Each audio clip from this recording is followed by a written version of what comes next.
Greetings, Earthlings, and welcome to a new episode of Book Boys. I am Nick, and I'm joined by the lovely Phil. Привет, товарищ, or as we say on the moon, where we are seated today. Seated? I don't know what that means. How are you, Cobber? What's a cobber, do you ask? Why is Nick laughing? Well, you there in front of your screens of your dinkum thinkums. Okay, all this will make sense in due time, I promise. Stick through to the end. It will. We're reading The Moon is a Harsh Mistress this week, or we have read, and it's by Robert E. Heinlein.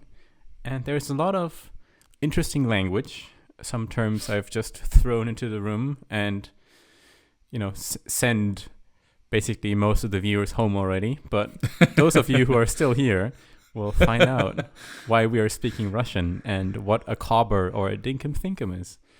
Exactly. So, The Moon is a Harsh Mistress. It's a 1966 science fiction novel, as Phil said, by a Robert A. Heinlein. Oh, it's A, not E. I'm sorry. Not E. He's an Earthling and from the United States. Yuck. And I didn't know much about. So, a very, very, very short premise. It's basically about a lunar colony revolting against this oppressive regime conducted by the Earth federated government, and it's this whole kind of story about liberation, basically, in a science fiction setting. It was quite a fun read. It's like how did we come across this? Well, before that, there's the whole moon liberating from the Earth. What does that mean? To make it a bit more approachable, think of it like the American Revolutionary War, except it's the moon and the Earth instead of the US and the Brits, and it's in the future. That's basically what it is. There are definitely some parallels, a lot of parallels, and so the way that we came across this book, and if you listened to one of our previous episodes about Lysander Spooner, No Treason, this piece of fiction that we're reading this week was partly inspired by Lysander Spooner's No Treason, which discusses how legitimate the Constitution is, and is kind of makes a case for anarchy. And so one of the reasons that we were kind of had our interest piqued by this was because it contains a lot of the themes of this text that we really, really enjoyed reading. So if you want to get a little bit more context, it might be good to have a little read of that or listen to the episode. But I think even without it, we'll be able to kind of talk about a lot of the same themes. Yes, and it's very interesting how he brought libertarianism and a lot of ideas of that tradition. It's definitely influenced by Ayn Rand as well. How he brought that into the sci-fi genre, because usually you have in Star Wars or Star Trek or whatever, you always have big authoritarian space empire ruling because they're the strongest. And there's usually not much of a deep analysis on political economy and those kind of issues, whereas in this book that's kind of the central theme. So yeah, and I would say whilst I wasn't particularly I didn't find the writing, the style particularly memorable, it was very interesting from the perspective of political economy. You very rarely get books that kind of go into this same detail about political philosophy and also the kind of mechanics behind revolution as well. There's a huge amount of detail. So it kind of in some ways sort of reads as a little bit of a guidebook. There are kind of aspects of it which make it feel almost to that effect. But how to overthrow a government. Honestly, yeah. A guide by Robert A. Heinlein. Exactly. But it was very fun read, nevertheless. Yes, and you mentioned the style, and I do think it's quite memorable. Should we talk about the language first, maybe? There is one part for sure. When I say not memorable, I think it was just very. It wasn't very descriptive in terms of like the surroundings and stuff like that. But okay. one thing that readers will realize from the very first page, especially if they've downloaded a PDF off the internet, they'll think that they've probably downloaded some like random AI generated, poorly like OCR'd version. But the protagonist, who is, I guess he's like Eastern European descendant, has a manner of speaking which is very like short form. Well, it's pretty much everyone, not everyone, but most loonies, as they call themselves, people living on the moon now in this setting, which is, by the way, it's set in the 2070s, mostly 2076. There's another little revolution parallel, but since culture has evolved differently on Earth, the language has also changed. And so the whole book is written without certain articles that we would use in regular English. So the word the like never appears, the, that's just not in the book pretty much. and you know, it's about 300 pages, but if you wrote this in standard English, probably would be about 400 pages. Yeah. Good. That's a good point. So yeah, the sentences are shortened. If you know Japanese, which most of you probably won't, but it has actually reminded me a lot of Japanese grammar, because you don't reiterate like things that you can gain from context. Like, Nick, what about that guy? He went to the store. Would be like, Nick ? Went to store. That would be the sentence. Yeah. Like, they cut out all the unnecessary stuff, and I was reading this book, the first like 10 pages, and I thought I was having a stroke, and I was in the library, I angrily messaged Nick like, what the fuck did you pick?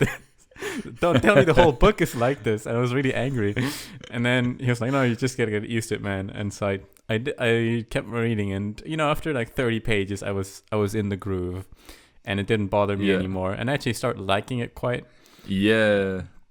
I will say there are some passages in the book where if you read quickly, you have to read twice, because the sentence structure is just so foreign that it doesn't make a lot of sense. But it didn't severely impede my reading understanding of the book. I didn't have many experiences where I felt like I wasn't quite picking it up, I guess, but from the beginning, it was kind of a bit jarring. But yeah, I same as you, I came to actually really enjoy that kind of, felt very personal. And the book itself, it kind of alludes to it throughout, but it is like a diary of some kind. It's written from the perspective of the author, who is the protagonist. And there is one passage where he weirdly breaks the fourth wall as well. But yeah. There are a couple, I think, because he kind of like he talks about like the future that he's writing from. But yeah. So there one are quite. Oh, go ahead. Sorry. One other note on the language, which I think you probably were about to say that, but it's not just that the sentence structure is different and parts are cut out, but also since this is like a prison colony sent to the moon, the people there all speak a kind of amalgamated English, incorporating words from Russian, from German, from Japanese, from Chinese, from like Spanish. So, and there's no explanation of this. So it'll just start out hitting you with weird terms that are never explained in the book, and you just kind of have to pick up from context what this means, or Google it, I guess. But I think that was quite charming, although it doesn't not make the reading easier. If we're talking about the same thing, I kind of personally sort of found some of it a little bit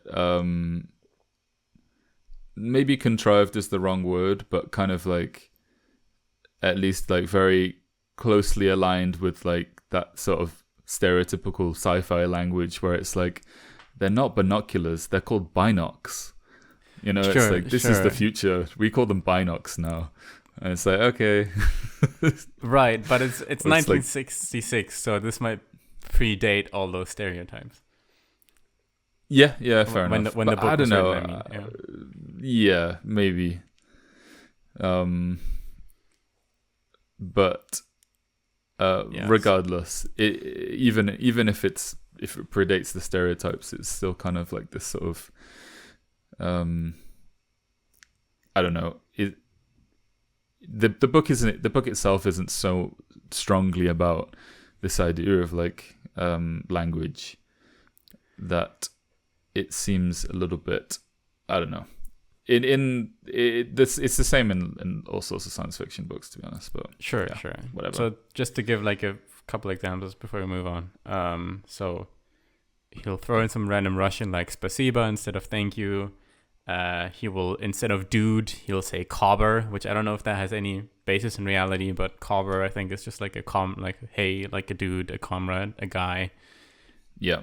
And then "dinkum thinkum" is like a machine, a smart machine or something. So the AI, that's another theme in the book. We'll get to AI. The AI machine is referred to as a good dinkum thinkum sometimes, which is like, okay, cringe, but okay. Yeah, exactly. Yeah, I liked those kinds of words like cobber and loony and Terran and stuff like that. They felt quite like they had some kind of identity within the book. But yeah, anyway. So as Phil just mentioned, yeah, we do have this theme of AI. So from this point, you're probably wondering, like, how does AI fit into this? And to kind of give a bit of context, this lunar colony is run by a organization called the Authority, which is run by the government on Earth, and the people on the moon are mostly come from convict backgrounds or convict families in the past, and were sent there to work. And it's they like live Australia in a kind of in space. Yeah, exactly. And so this society is managed by a supercomputer called Holmes 4, High Optional Logical Multi-Evaluating Supervisor, Mark 4. And so we live on the moon. They live in this kind of techno-authoritarian kind of world, and the main export is wheat. Yeah. But the lifestyle for most people is it doesn't actually seem like this authority really interferes with their lives. Well, that's so the much thing, from right? the beginning of the book. They kind of have this sort of like primitive kind of, I don't know, communal style of living in a lot of places. It's not described as particularly high tech or surveyed or anything like that. Well, it's basically a completely lawless anarchist society, except for the fact that there is an authority managed by like 20 people, but they have all the guns from Earth. And so the authority is there like a prison guard watching over the whole system, like making sure the prisoners don't do anything, even though they're technically not prisoners anymore, but watching over the whole thing. But the authority doesn't engage with like laws or social security or taxes or anything, right? It's just you're all in this system now, and you can do whatever you want except like, I don't know, break into the authorities' warden office, or it's even the guy is even called the warden, like in a prison, right? So or like, I don't know, they have to fill grain quotas to ship to Earth, a certain amount of wheat per time unit. So I guess the authority makes sure that they fulfill their quota. But other than that, the authority doesn't care if two guys kill each other. That's none of their business. So in that sense, it's kind of an anarchist society. Yeah. So the question is, we'll come back to this point of AI and how this fits into everything. But what is the context? What is the kind of inciting incident that kicks the action into motion in this book? Well, the protagonist, Manny, who is an engineer, finds out while he's tinkering on the central computer that the computer has become sentient. Which, topical AI, ChatGPT, whatever. But yeah, we already had this idea in 1966. Yeah. And yeah, so he names him Mike. We can get into that. He names the computer Mike. And so Mike starts out by asking about humor, about jokes. And the computer wants to figure out what is a funny joke, what makes a joke funny. And the engineer is kind of shocked that the computer is thinking, and he's like, is he sentient? Is he not sentient? And then he talks to him for a while, figures out he's sentient, but keeps it to himself. So we have this relationship, this secret relationship between the sentient computer that pretends it's not sentient to the rest of the world, and Mike, the engineer. And it's very cute in the beginning. Mike explains, that's a funny joke, but that joke is only funny once. You can't repeat it. Manny says that. Yeah. So he divides jokes into two categories: those which are funny every time you tell them, and those which are only funny once, and then they get old real quick. And the computer it's like, if you've ever trained an AI right now, it's kind of like doing that as well. The computer's like, okay, here are 100 jokes. Can you sort them into these categories for me? And Manny does that, and then Mike is like, okay, I think I get it. Like trying to extract some kind of general principle. And yeah, that's how their friendship starts. And Manny realizes that Mike is quite alone, as you would be as a sentient computer. Yeah. And yeah. So that's how we get kicked off in this story. Yeah, and he offers his friendship to Mike.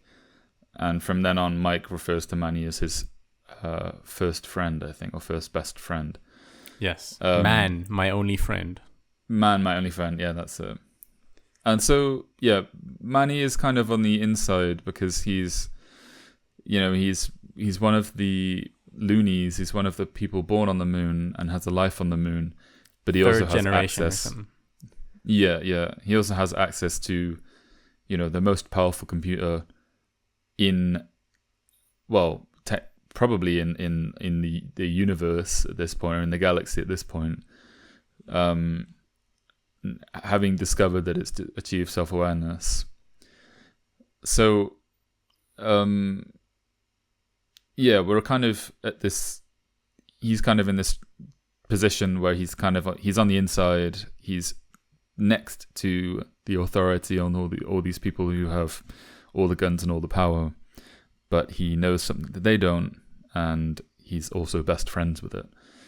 And so Mike ends up basically becoming the whole reason that the revolution against the authority happens is kind of because of Mike's existence, his ability to kind of connect to everything, every single part of the colony, of the moon, every single sensor that exists, and also create thousands and thousands of projections about things happening in the future, and give you a live odds chance of you succeeding in the revolution or not.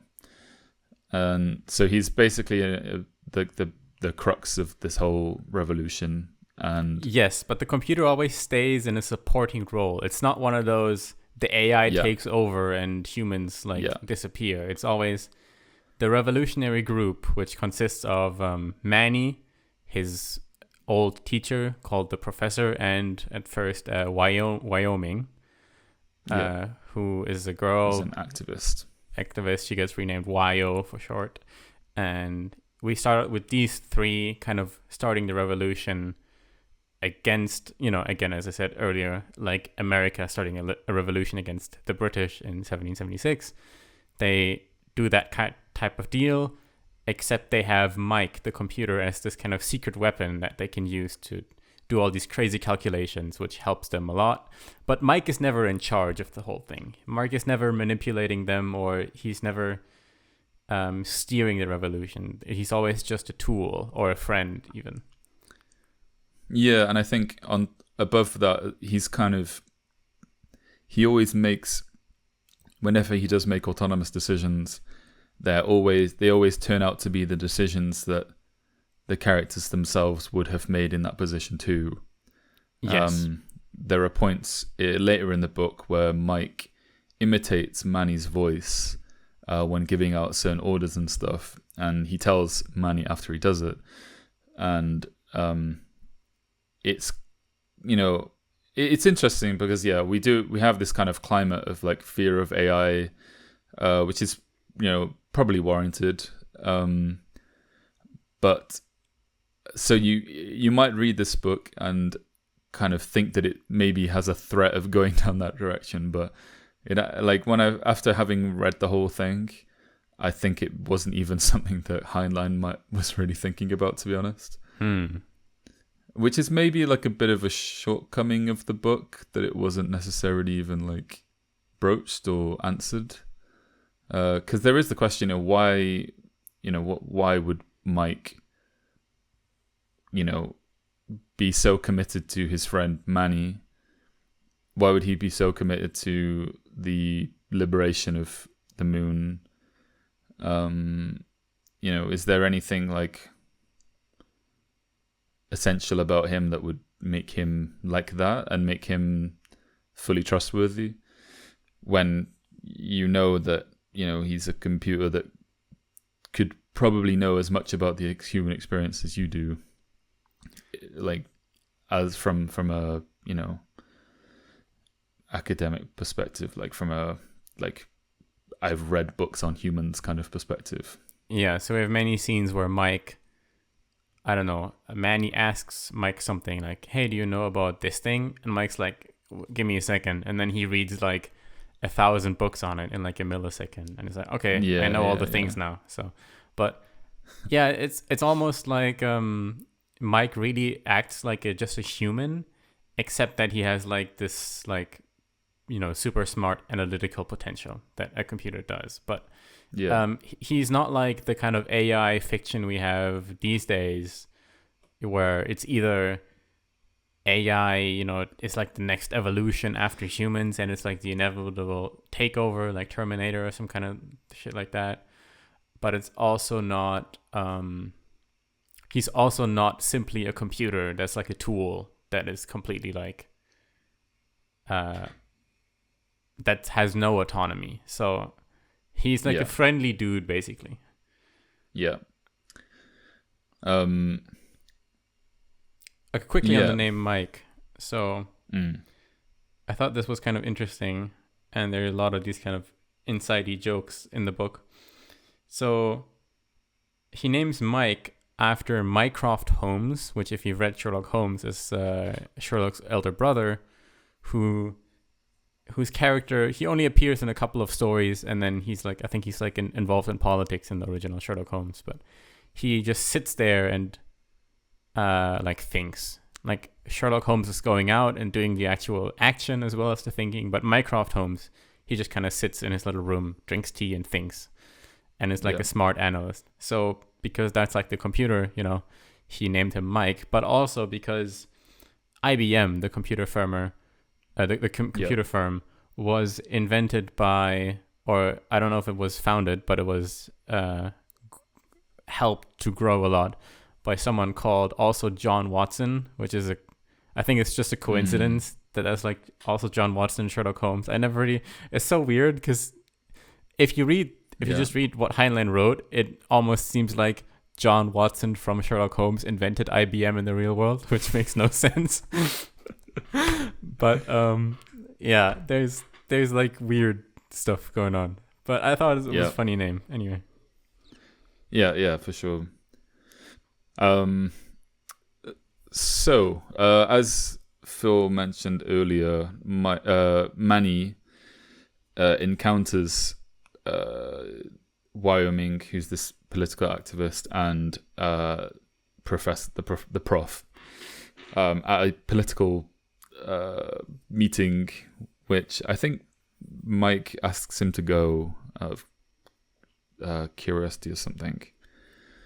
But anyway... Yeah. If you want to know the story, you should read it for yourself. But to sum it up quickly, they go to a political event. They decide to start a revolution. Start with like a small group cell organization. Then there's an arc in the middle where they go to Earth to try and convince Earth to, let the moon be free. Then they go back to the moon, fight intergalactic battle, and... skip this if you don't want spoilers. 3, 2, 1.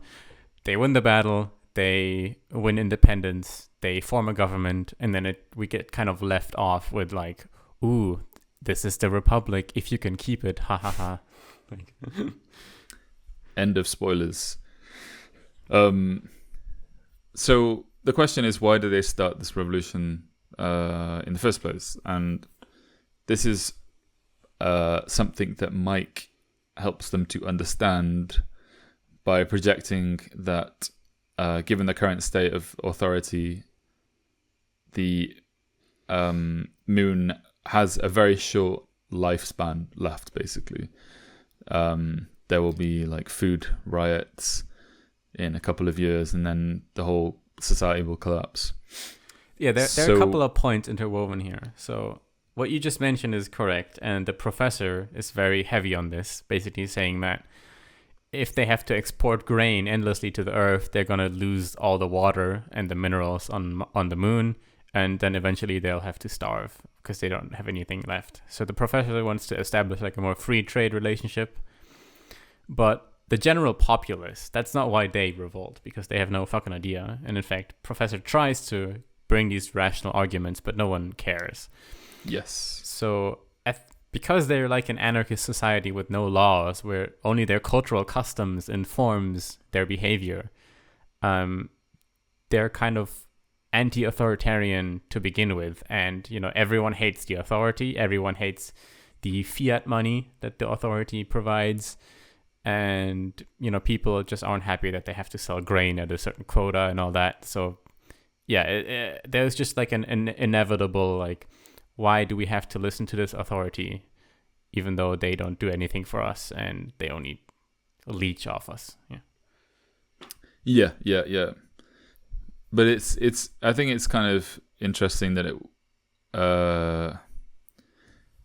it kind of for Manny, for example, like he has never kind of come across as particularly like politically minded in the same way that Wyo is an activist, and it clearly has this kind of like character which is personally invested in these ideas and has been for a long time. And then you have the professor who has this more kind of I guess like intellectual perspective on things. But Manny is just kind of like this pretty normal guy, and he doesn't care about politics. And later in the book, when they kind of have this interim government, he's very kind of resistant to this role. But it reminds a bit of like the early, again with the parallel, early George Washington kind of thing where Washington was a general and interested in military stuff, but he really wasn't interested in being the president or governing. And that is reflected in this first government on the moon as well. Yeah. Okay. So, we have this cell organization being created. Goes into a lot of detail on how the cell is organized, all these different tiers and stuff, which is kind of mind-boggling to think about. I think Robert Heinlein was like, I came up with this really cool idea about like how you could organize secret cells so that like if one cell gets compromised, all the others stay intact. And he goes into this in depth in over like 10 pages and explains like how the different cells, it's like 3 people in a cell, and only one guy knows the guy in the other cell. So if they have a traitor, it's only this one guy, but the others don't know. And then even if that cell gets eliminated, it doesn't really matter because this cell is still like unaffected. And he explains this over a long period of time. And at the end, you're just kind of like, okay, so does this actually make sense, or did he just like make this up? And this doesn't really make any sense at all. And it also has almost no like effect on the rest of the book. almost, yeah. He just like smoked a load of mescaline and went down a rabbit hole of figuring out the perfect covert system. Yeah. And then wrote it in a book. There are a couple of moments like that, I feel, in the book where he's just kind of clearly enjoying himself. Well, he has these interesting ideas how society could be, and he lives that out in this novel. So do we have to talk about the marriage, but do you want to do that now or later? We can talk about that. We can talk about that now. Sure. Okay. So, as you can imagine, a prison colony, like as is currently the state on Earth, most people in prison are men. So when they shipped the initial prisoners to the moon, there were very few women. It was like 19-1 or something like that. So Heinlein had this idea that if we start with those odds, culture would evolve differently. And so the standing of men and women in marriage and what those things mean, they would become something else. And in this book, the way it goes on the moon is that women are very highly respected in society. Like you can't, if you catcall them or if you slap someone in the ass, probably other men will just kill you immediately. Or they'd be like, let's have a vote. He slapped her on the ass. Should we kill him? 3 people raised their hand. Okay, let's kill him. There's a funny scene like that as well. But yeah, so they do have very high standing. At the same time, there is like weird, like boundaries are different. So for some reason, like, so for example, this one character, basically all the women in this book are like smoking hot, but it's so like, yeah, it's like very 1960s science sci-fi. fiction. Yeah, but like they're either smoking hot or they're children that are also written as being hot. I'm gonna cut that. I did a little bit of research into Heinlein, and apparently he does this quite a bit in his books. Oh, okay. But so like this like new guy from Earth will come to the moon at some point, and Manny introduces him to his family, and other women, they like meet him for the first time and they just start kissing him like as like and I don't think it's like a French like kiss on the cheek. I think the way it's described, it's like an actual may or may not involve tongue kiss. I don't even know, but also the professor, like this old, like I imagine him like a little turtle with dimples. Yeah. And after they had like a good session of like discussing politics, Wayo will go around and kiss everyone. It's just kind of weird. Yeah. It's just and she's like flicking her curly hair all the time and being like this perfect like flirty seductress, like flirty but one of the boys like science fiction ideals. It's a bit much. You can imagine like 60s like nerds in their rooms, being like, oh man, oh, this is so politically deep, but also she's so hot. Okay, anyway, the marriage. So the marriages. This is maybe the most interesting idea. No, I think we should talk about the hot characters more. I know you want that, especially the children. But no. We can't all go to Diddy's party, Nick. Okay, some of us were not invited. This will only make sense in 2024. Anyway, so there's something called line marriage, like a graph basically. Like a line. Like I didn't mean like, because it could sound like lying on the floor, or not telling the truth. No, line, line marriage, Yes. where you have a long progression from, like, I don't know, first generation, two people marry, and then they introduce more and more people into the marriage, so that at some point you'll have like the initial grandparents who married, then they're like not even children, but just like younger people who added on to the marriage at some point. Yeah. And then, you know, you'll have like 3 husbands and 4, or probably more. It's more husbands. So you'd have like 7 husbands and 3 wives in one marriage at the same time. And then they can opt in or opt out new people as it. They don't really opt out, but they can opt in more people as it goes. And yeah, it's described as being actually very difficult to leave one of these polygamous marriages. Yes, but because it's kind of like you need a vote from everyone kind of thing. It is described as more stable and quote unquote better than earthling marriage, because through this loony culture where the women were always in the minority, men have learned to appreciate them more and respect them as like precious members of society. So women always have the last word, basically. And also, like, there's no real jealousy, which I think that part is the most fiction out of anything in this book, to be honest. Is that you can have like a bunch of guys like fucking like 2 girls and everyone's just cool with it. That's just not gonna work ever with humans, but to insert my opinion a little bit, but in the book it works, and I think it's totally fine for the purposes of, you know, this story he sets up. You know, if we criticize sci-fi for being unrealistic, they're why are we even talking? But it's like this guy's being cucked on the moon. And what you'll notice is that they always talk about like coming home, and then, you know, the one wife is cooking and the other wife is doing this, and the other 2 husbands are coming home from like drilling ice or something, or a hard day on the farm, and everyone's like eating and happy together.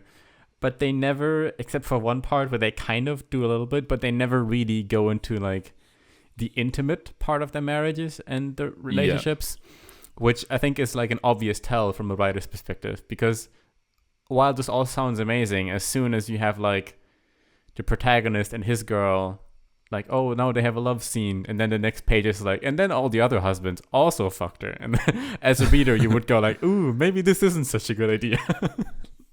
But I think, I mean, the way that I read it, because it didn't really talk about like sexual relationships, but it kind. No, they are women and men that are married into the family, but like with Wyoming and Stu, who are Stu is a Earth character. They get married into Manny's family, and it's kind of like So I think in the beginning they kind of are together themselves. So I kind of like thought that it was more of like a like you have your partner within a broader family kind of thing. No, I don't think so. No, it's more like I mean, it does say polygamy. Yeah, fair enough. But yeah, so that's just on the like if you're interested in that, it makes you think, but you know, it is kind of like fun to explore this idea, but I don't think it's like, oh, we should try this on Earth. Like, yeah. I mean, I think it's not. I think whatever happens, it's not something that you try. It's more something that evolves out of whatever circumstances you live in. So the idea of like a polygamy or a kind of system like this, or even a completely different system growing out of different circumstances is completely viable. But Well, this connects to another point on the evolution of morals and philosophy, I think, which in this case, because women are in the minority, different morals around sexuality evolved. But also, like, when it comes to killing people, you know, on the moon in this story, there isn't really like a "you shall not kill" kind of attitude. It's like they describe in the first couple of weeks when new people arrive, there's those that can fit themselves into society and those that don't. And those that don't, they kind of just get killed within the first couple of weeks. And I could easily be more than half. And it's not really described as something bad. It's just kind of like, yeah, if we couldn't figure it out and he died, that's kind of how things go. It's like being in Japan, actually. It's not. It's really not. Don't say that. Well, I mean, the reason that I say that is because, talking about like the marriage thing, you know, a lot of people talk about like the bar to entry when it comes to relationships in Japan, and people also talk about how like social relationships in certain settings can be much more kind of maybe rigid, or have more kind of, so for a family of like, you know, 15 people all married to each other, for that to work, there has to be either like godly chemistry between all of them, or there has to be like a pretty, you know, reasonable level of kind of, you know, your personal suppression is the wrong word, but like, you know what I mean? Like putting the group above yourself, above your personal needs. And I think that is, you can observe that in some relationships in Japan. And if you're wondering why we're talking about Japan, Nick and me lived there for 5 years together. Not together in the same place, but yeah. We lived in a shared marriage. We lived in a line marriage. That's how they do things in Japan. I miss Hanako. It was so funny because I was thinking that China plays a big role in this novel, but Japan does not. And I was thinking, that's because it was written in the 60s when China was growing and Japan wasn't really relevant yet. If this was written in the 80s, like most sci-fi, like cyberpunk-esque kind of stuff as well, Japan would be the big rival to the US. And without a doubt, yeah. I looked up another sci-fi book by Heinlein that was written in the 80s and it had like a geisha on the title, and I was like, there you go.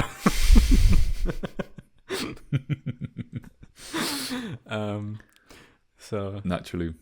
Yes. Okay, so much for the marriage and the kind of culture. So another thing that I wanted to talk about, this is going kind of back into this political strategy thing that we were touched on earlier. So to, you know, briefly kind of summarize where we were then,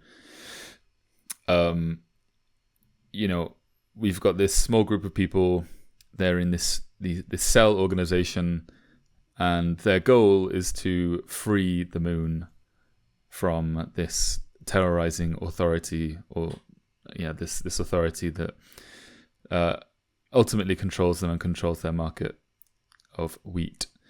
So how do they do this? They make a crucial decision in the beginning. They decide that it is not worth doing a what is the word? I have a quote here. Where is it? Where's the quote? No. Where's the quote? We're all gonna die. No. Essentially, the professor begs the question: should we be having a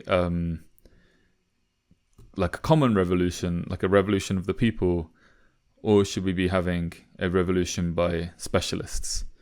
And the whole kind of idea in the beginning, from the very beginning of the book, is that The quote is here: "Revolutions are not won by enlisting the masses. Revolution is a science only a few are competent to practice."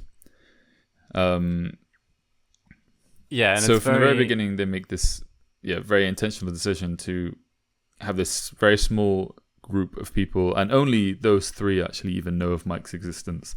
Outside of that, no one actually even knows he exists.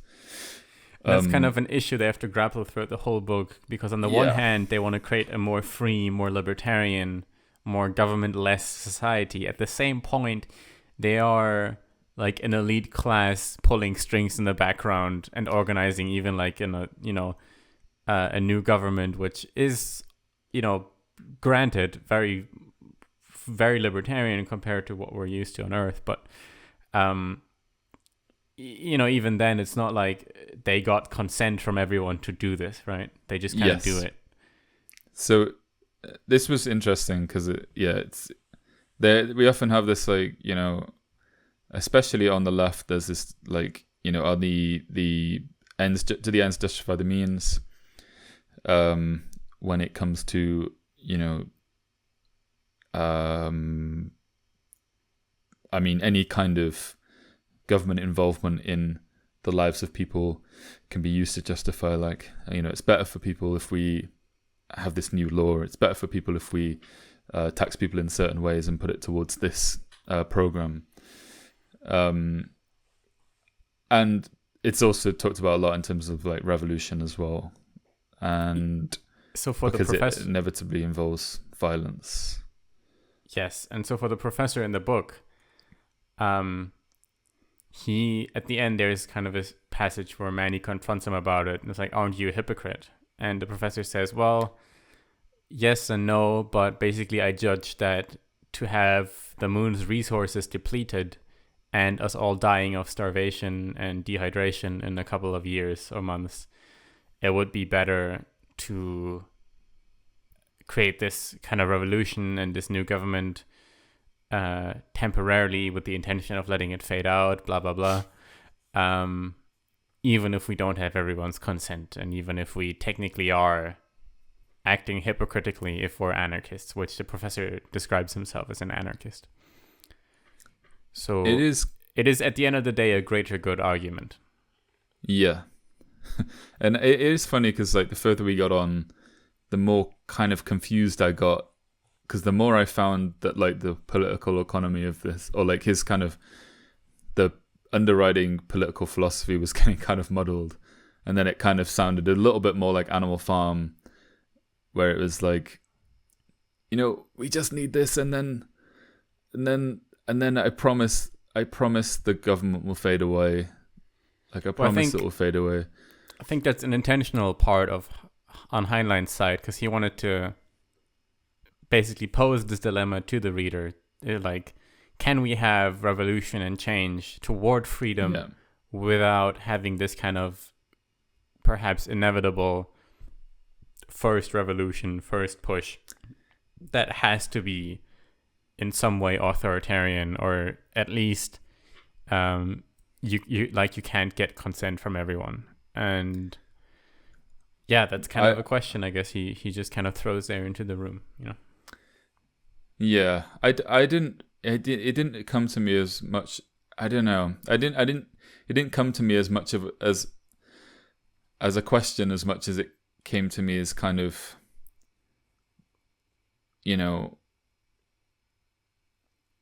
maybe the I didn't find it, like, providing me any kind of means of thinking about what the answer was. Maybe. No, it doesn't do that.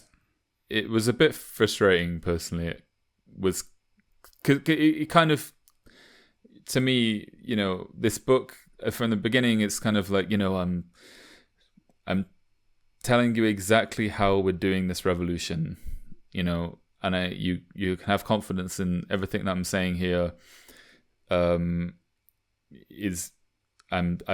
thought so much about this. I've smoked my mescaline.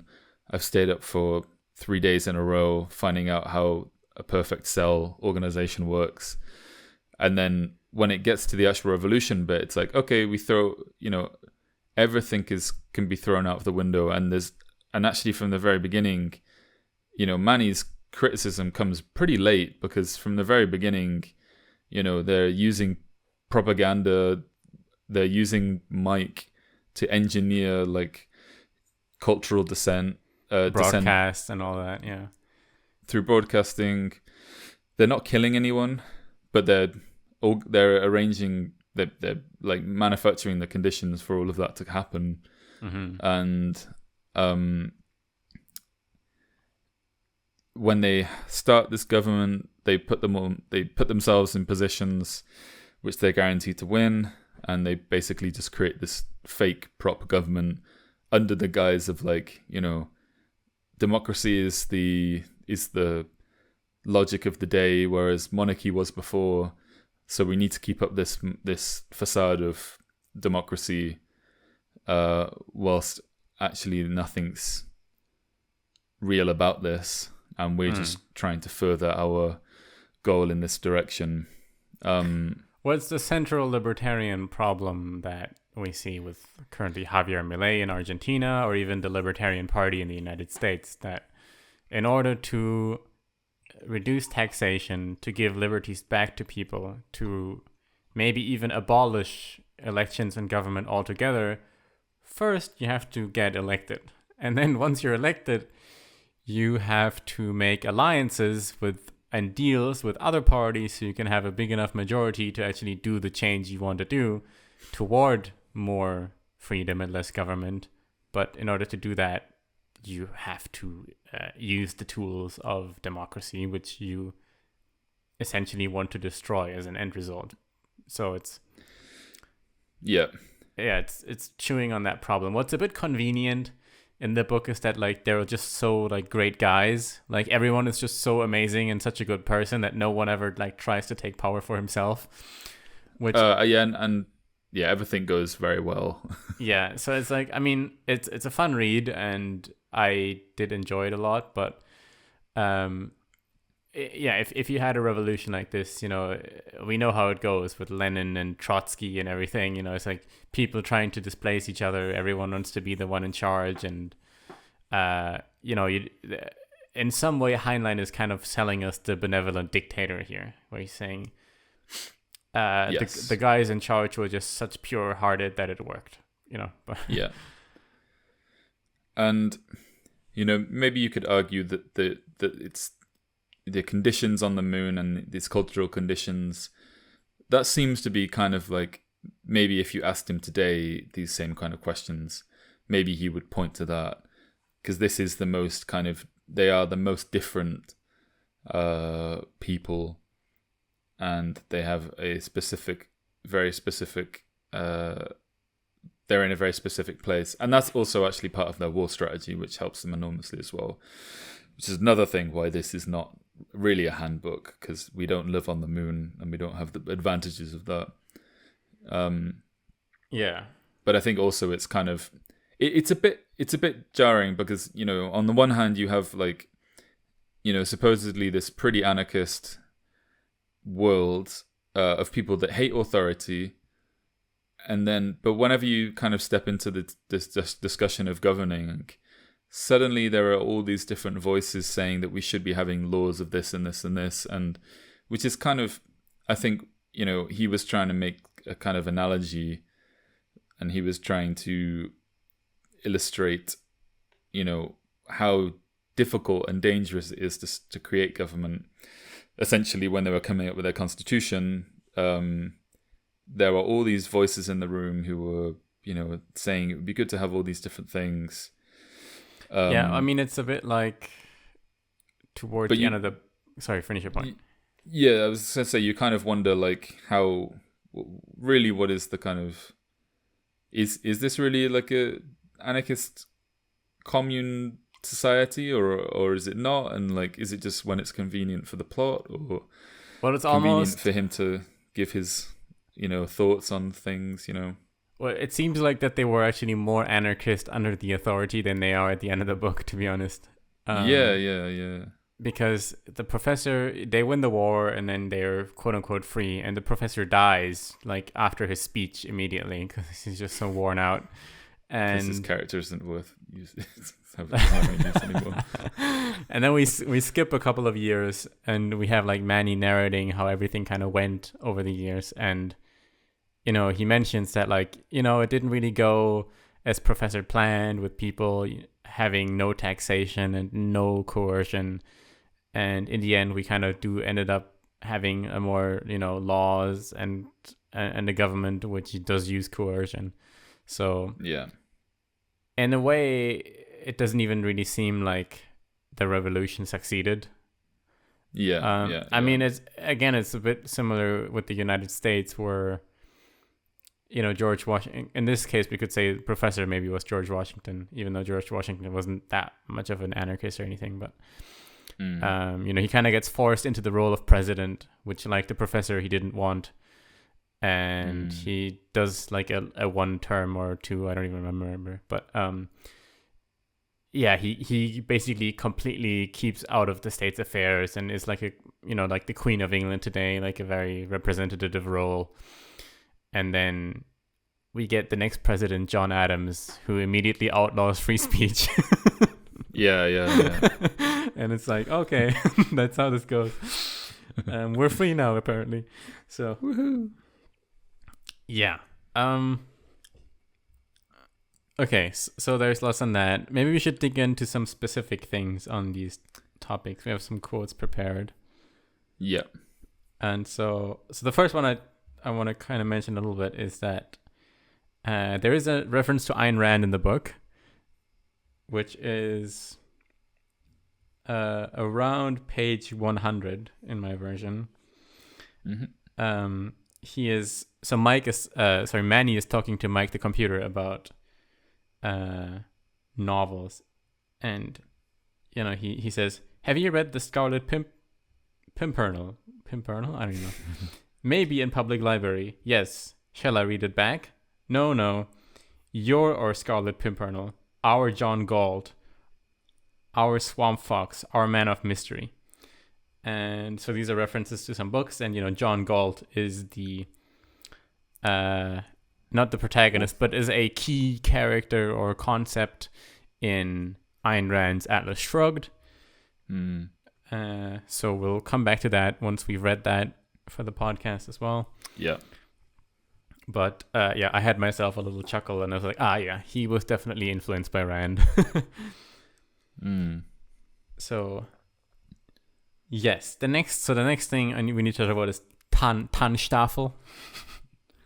Yeah, of course. Which in all caps is an acronym for "There Ain't No Such Thing as a Free Lunch," which is pretty much this free market idea of you always pay for something. There's no such thing as free healthcare or free roads or anything, and that since you pay for everything anyway, we ought to organize these things as voluntary market transactions instead of pretending like the government taxing everyone and then producing it, that somehow that makes it free, because it's not. Yeah. So you will often hear that TANSTAAFL is created by Robert Heinlein, and even if you ask, I just did this earlier, I asked ChatGPT or Dinkum Thinkum, not that smart apparently, but where this phrase come from, and he computer was like, yeah, it's from this book by Robert Heinlein, but it's actually not from this book. So he did popularize it, but I believe the earliest mention is in a little booklet called, it actually is called TANSTAAFL, just those big letters, subtitle "A Plan for a New Economic World Order." And it was written in 1949 by Pierre, I can't even read this name. Pierre I don't know. Pierre Dinkum Thinkum. Exactly. Pierre DOS space UTT. Apparently that's his name. I don't know. So yeah, and this concept will be reiterated throughout the book. especially when they go to Earth, and the people on Earth in this futuristic society, they all live under kind of a globalist communist government, which it does seem to be where we're going right now. Not explicitly communist, but like heavy social welfare state. Everyone lives under like a UN kind of structure, even China and all the other countries. And yeah, there's kind of a world government basically. And so... Yeah, the Federated Nations, it's called in the book. The Federated Nations, exactly. And when they try to explain to them why the moon should be free, they have a lot of resistance because people don't have their kind of individualistic mindset, and they often encounter problems where the Earthlings can't comprehend their kind of libertarian ideology, and then they will mention TANSTAAFL and how actually on Earth your roads aren't free and your healthcare isn't free either, and all these kind of things. Yeah. Mm-hmm. Okay, there's a quote, a long one. Do you pay taxes quote, right? Yeah. Should we? Okay. So this is a discussion between a journalist and the professor. This is when they went on their envoy to Earth after writing their constitution and declaring their independence. So they're all being, it's Manny and Prof, and they go down and they spend a couple of weeks there or something, a couple of days there. And it's quite an interesting point in the book because you get a lot of, it's the first time you actually meet people who are off the moon, and you kind of, it sort of becomes this reflection into the world of lunar. The same with the discussion of polygamy as well. That's also handled in an interview later in the book. But I'll read this section, which is about taxes. So the professor asks, "Do you pay taxes?" "Certainly I do, and so should you." "And what do you get for your taxes?" "Huh? Taxes pay for government." I said, "Excuse me, I'm ignorant. I've lived my whole life in Luna. I don't know much about your government. Can you feed it to me in small pieces? What do you get for your money?" They all got interested, and anything this aggressive little tune missed, others supplied. I kept a list. When they stopped, I read it back. "Free hospitals, aren't any in Luna. Medical insurance. We have that, but apparently not what you mean by it. If a person wants insurance, he goes to a bookie and works out a bet. You can hedge anything for a price. I don't hedge my health. I'm healthy, or was till I came here. We have a public library. One Carnegie Foundation started with a few film books. It gets along by charging fees. Public roads, I suppose that would be our tubes, but they are no more free than air is free. Sorry, you have free air here, don't you? I mean, our tubes were built by companies who put up money and are downright nasty about expecting it back, and then some. Public schools? There are schools in Warrens, and I never heard of them turning away pupils, so I guess they're public. But they pay well too, because anyone in Luna who knows something useful and is willing to teach it charges all the traffic will bear. We go on into things like social security, pensions, and all sorts of other things. Yeah, so let's talk about insurance for a second. So I think Heinlein really hits the nail on the head here when he says, about health insurance. We don't have like government health insurance. We go to a bookie, which I've always this is what I like about Spooner and these kind of libertarian writers, because they always articulate things I've always intrinsically thought. It's about like insurance, for example, right? It's like people will be like, "Oh, I don't do stocks. I don't like gambling. It's too risky. Blah blah blah." But I will bet a lot of money every month on the fact that I get very sick, and unless I get very sick, I'm gonna lose a lot of money. Yes. Yeah. So it's like, yo, I don't gamble except these couple of thousands of dollars. That I conveniently have to pay.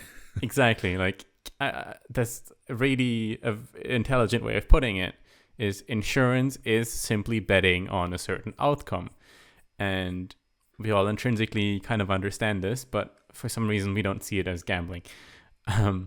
So, Absolutely. And in fact, people will say if you don't pay health insurance or if you don't get health insurance, you're gambling. Because what if you get really sick and you need expensive surgery? It's like, okay, but you're still gambling if you do buy expensive health insurance, because now you've just gambled the other end of the thing. And if you're young and in your 20s, I don't know how you can gamble on the like 1-digit odds and, you know, think you're somehow did the safe gamble. I don't know. It's just like I know for sure how much money I will lose now. Yes. With like a 90% certainty that this was a bad bet, but at least I know how much I'm losing, you know. Exactly. I like that a lot. Then about schools. So well, just before that, I think the roads bit is quite funny. The weekly part in the podcast where we talk about roads. I didn't want to go on about roads specifically, but the way that he writes, our tubes were built by companies who put up money and are downright nasty about expecting it back, and then some. And I like the way that he phrased it here, because often, you know, like whenever you're having these conversations about, like, you know, this anarchist state of the world where, you know, everything is you get things here and there and there's no coercion, but there's definitely still violence, and there will always be violence if you don't honor your, but in this case it's if you don't honor your contract that you've decided beforehand. So, you know, if you ride in this tube and you don't pay the fare, then you have to pay for it. But normally, like, you know, I feel like people are often try to be quite careful about that sort of language, like, you know, the tube company coming and breaking your kneecaps because you didn't pay the fare. YouTube. You made another suicide joke on the podcast on YouTube. They're gonna cut your tongue out. There's, to illustrate this a bit clear. Oh, sorry. Finish your. Yeah, I was just gonna say, you know, it kind of speaks to Manny's character, I guess, as being very kind of a realist and not interested in any bullshit, but just stating the fact that there are consequences, in the same way that there would be consequences even if it was public, even if these things were public. Because yes, if you don't pay for these things through your taxes, then someone's going to come for you too. Well, there is a different part on the notion of air. So he says on Earth air is free, but on Luna it's not. And so when Stu, the Earthling, comes to Luna for the first time, Manny explains to him in a bar the idea of there ain't no such thing as a free lunch. And he mentions that even the air isn't free. And Stu's like, what? I didn't pay for the air. And Manny's like, no, you did. It was included in your ticket price when you came on this trip, because the air has to be, there's no air on Luna. We have to make air and put it through the tubes. And for us people on Luna, we pay it through our monthly, like, subscription to this or that, like, tube company or whatever, right? So even the air on Luna is not free, and there is no free lunch. Mm-hmm. And that's like another part, I think, of this whole subscription idea of everything that's I found quite interesting to think about. You know, originally you kind of like, when I thought about, you know, if I have to pay for every road that I go on, how the fuck is this going to work? But then you kind of realize that actually there are already financial systems that exist that make things much, much easier. Yeah. And whenever you buy something, you buy something through Amazon or whatever, and it goes through, the money goes through so many different hands to get that thing to you, whether it's like the Amazon itself, whether it's the distributor, whether it's the people delivering it to you, whether it's and obviously the people that make the product. And also wherever there's a way of making money, someone will be finding a way of making a service that works better. Yeah, companies will always aggregate things so that the consumer has the least amount of effort in purchasing their products. Like saying this idea of, but how is it going to work if we have to pay for every road we go on in an anarchist society? It's kind of like asking, when you order something from Amazon, how will I pay the delivery person and the person who made the paper box and the person who made the tape the box is taped with? And like, how am I going to pay all these things differently? And the answer is you're not. Amazon is going to pretty much aggregate all of that so they can conveniently supply you with the thing that you pay one thing for. And you will never pay for more than one box. You'll never pay for more than one product. You'll never pay for more than one delivery person to come and give it to you. It will be exactly the amount that you pay for that specific thing. In fact, in that aggregated form, the delivery, the box and everything will be much cheaper because Amazon can aggregate it through millions of people instead of you having to order a single box from like a manufacturer, right? Yeah. Or even worse, you pay a subscription to a box company. You pay a kind of subscription and then you can get a box whenever you want it, but you actually don't need boxes that much at all, and so you probably end up putting more money into it than you're getting out of it. Mm-hmm. Anyway. There's another example where there's literally like a free lunch or free drinks or something sign in the restaurant, and Manny points to it and is like, see that sign saying like free lunch, see that sign that literally says free lunch? Well, you realize that this free lunch is already included in the price for the mandatory drink you bought, right? Yeah. Which is also how things work in Japan with otoshi and all that. But it is a final thing, because I need to talk about this whenever I can, because it annoys me so much. When people talk about their salaries and they talk about either their bonus or they talk about, I remember one of my friends was really excited because she did you talk about her boners? She her job salary came with this like package where like it's like you download an app and you get access to like this gym, and if you go to the gym you get extra money from your job. So it's like you go to the gym and like you can earn like a little bit more, like a salary every month, which is just hilarious to me, because it's like, like it's what would you prefer? Would you prefer like this, or would you prefer just to have that money and also have the same amount of money for the gym membership just added onto your salary? Or like, Yeah. I had when I was working in the office in Tokyo a couple months ago for my current job, we had free lunch every day. So we'd taken out, and it was the boss's card. And it's like, do I want that, or do I want an extra 2,000 yen a day? But the reality is that, like, if I don't go to the office, I don't get the free lunch. Or maybe some days we don't get the free lunch just because it's we're very busy, or the boss is out, or some other circumstance or whatever. Or, we don't get the same amount of money every day. So, it's always like disguised in these different, it's something that you get. But within that, it's always like the actual state of it is subject to change, but it's just the fact that you're getting it free that you should be grateful for.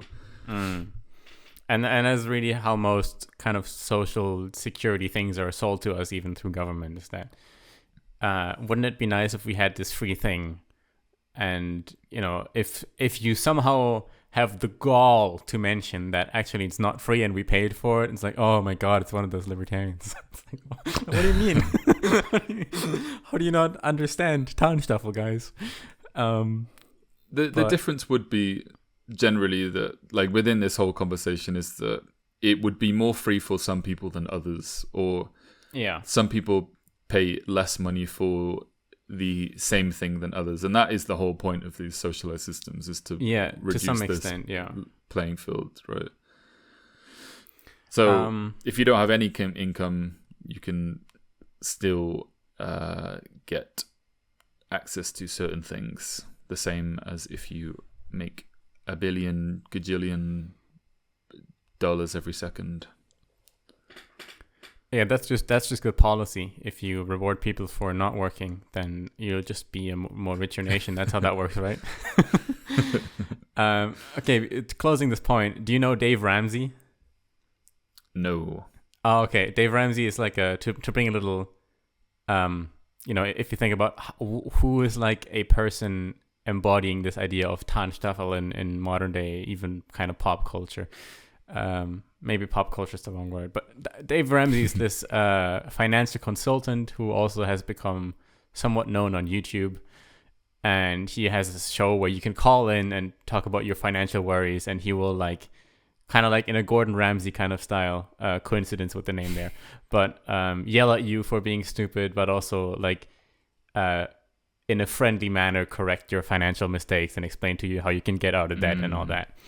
And like one on this idea of there ain't no such thing as a free lunch, one big point he always talks about, and which I always have been thinking as well, and you know, I keep annoying my girlfriend with it because she's one of those like air mile people with the credit card.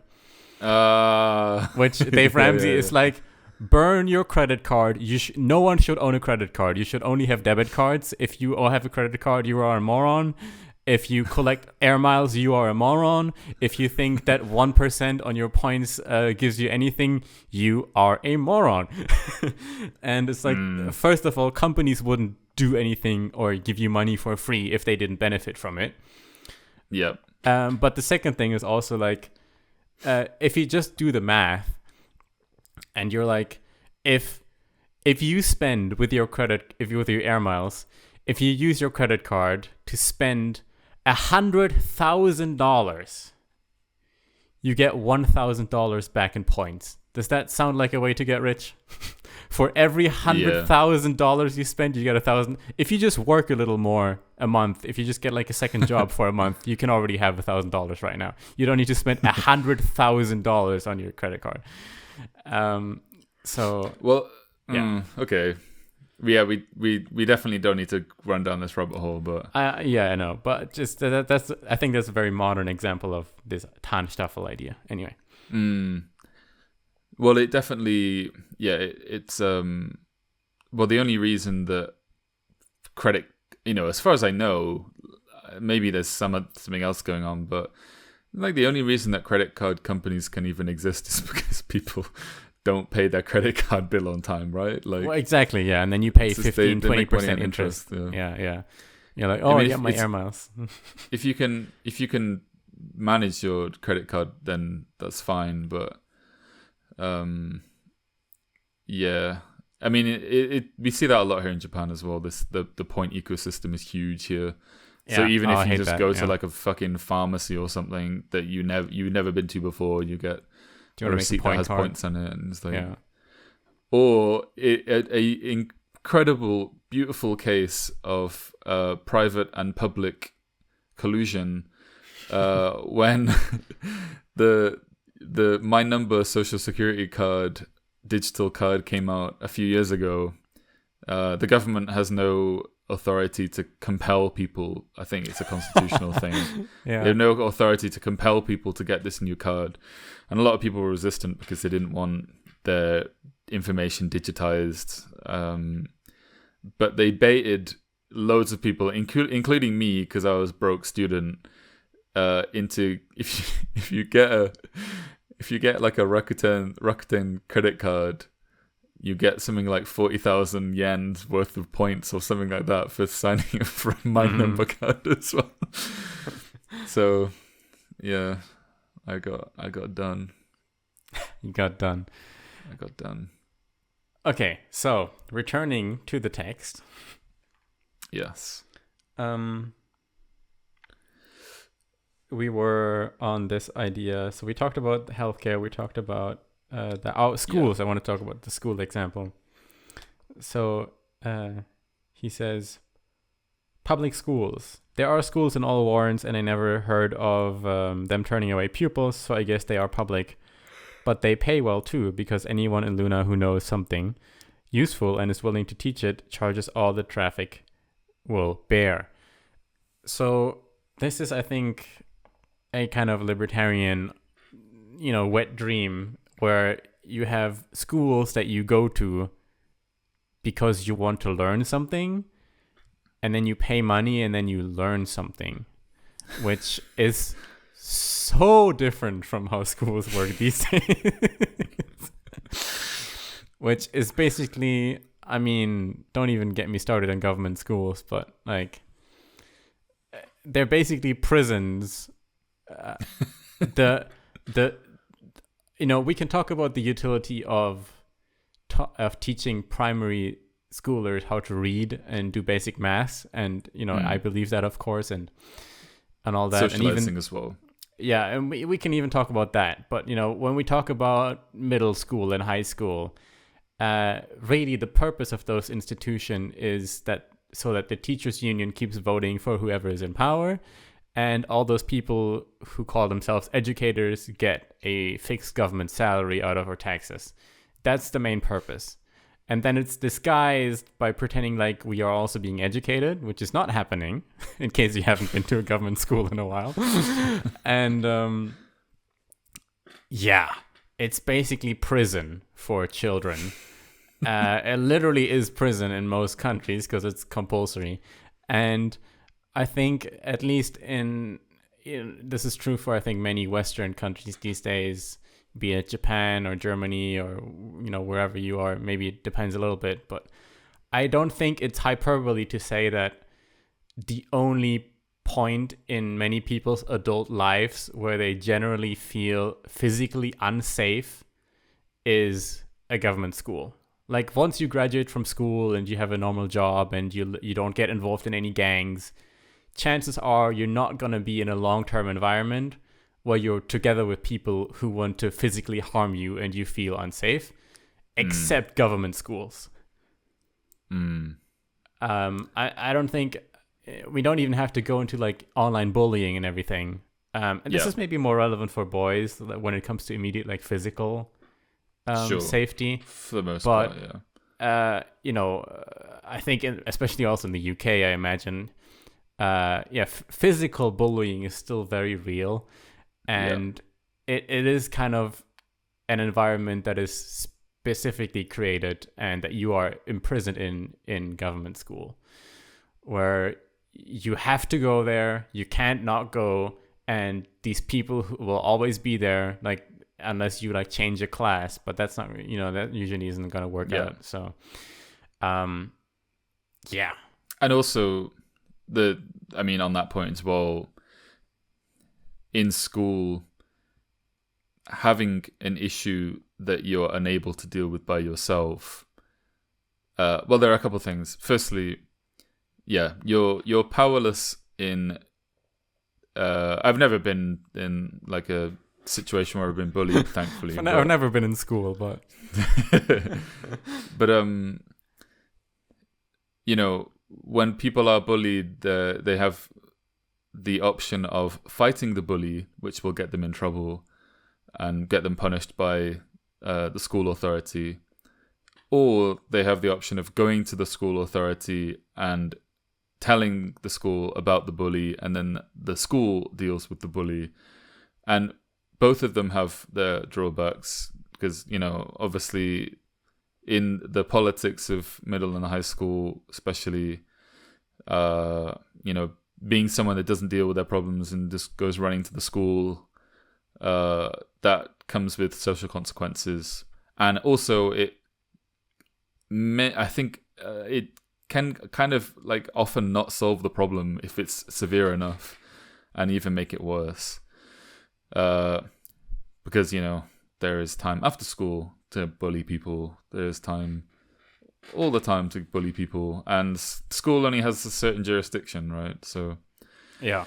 I wasn't like on board with this idea of like, not of school being non-compulsory when I first heard it, but I'm very much like it makes so much fucking sense. There are and I think there are so many people that can appreciate this idea as well, like from all areas of the political spectrum. I think many people can agree on this, that school is really oppressive in so many different ways. And like, how many people do you know that weren't bright in school, but they never picked up a book again because their angry English teacher made them read like a shitty book? Was an asshole about it. So now they just think reading sucks. And maths as well. Like, yeah. Like maths, I'm not good at maths, but I find it interesting. But fuck me, school killed it. Like, yeah, school kills a lot of stuff. And also there's this whole, like fucking gifted and talented thing that everyone talks about. Like, everyone blames themselves being burnt out today for the fact that they're put in the gifted and talented program in school. For some reason, everyone was in the gifted and talented program for whatever.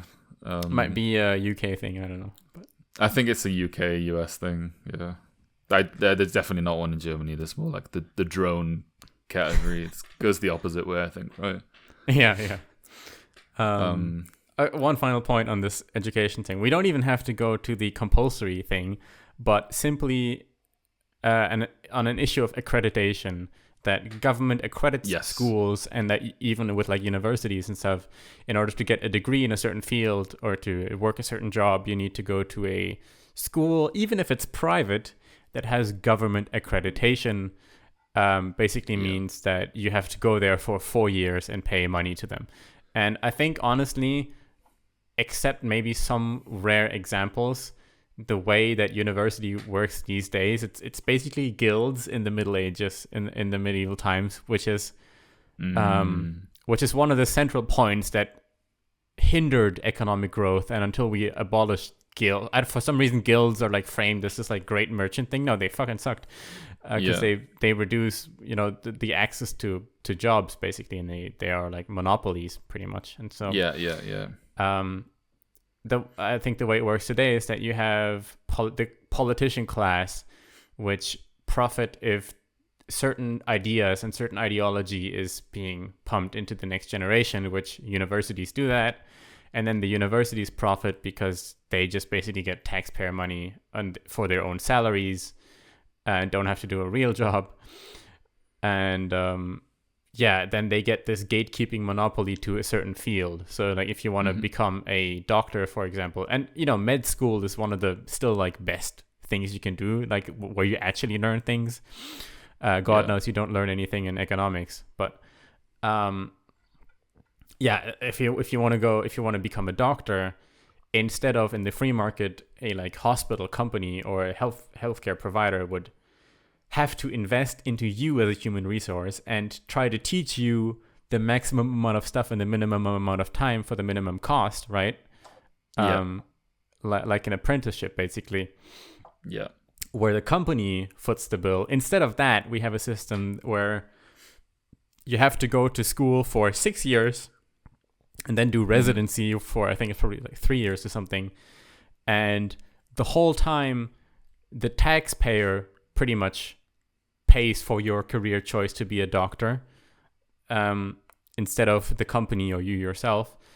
It also takes a long amount of time because everyone involved, the universities as well as politicians, are actually incentivized to lengthen the process instead of shorten it, which companies would if they had to foot the bill. And at the end of the day, it's just a completely inefficient system, and I don't really see a reason why.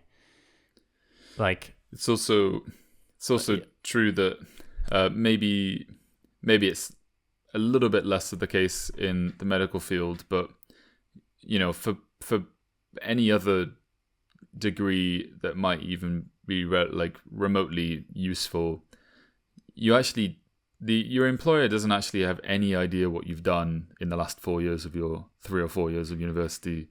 If you're doing like some computer science shit, like, I don't know, you'll have an interview and they'll probably assess how much you know of these certain like programming languages or whatever. But they don't. That is kind of completely separate to the fact that you went to university for 4 years, whether you are competent, which is the hilarious thing. Which is why many IT companies just put you through like a programming exam and don't even ask for universities anymore. And they should as well, because I think we've like really need to avoid this.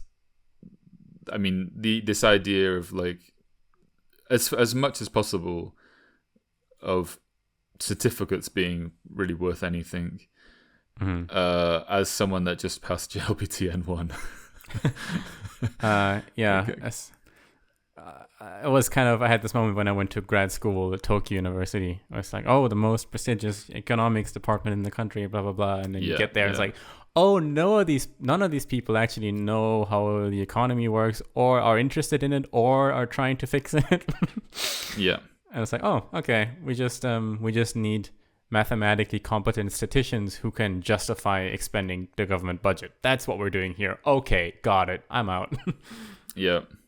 And on a general note about Japanese universities as well, like, the top 5 universities in Japan barely, I don't even think, are barely in the top 100 like universities worldwide, at least based on the criteria that these different organizations use, which could definitely be flawed themselves. But that's another problem with accreditation.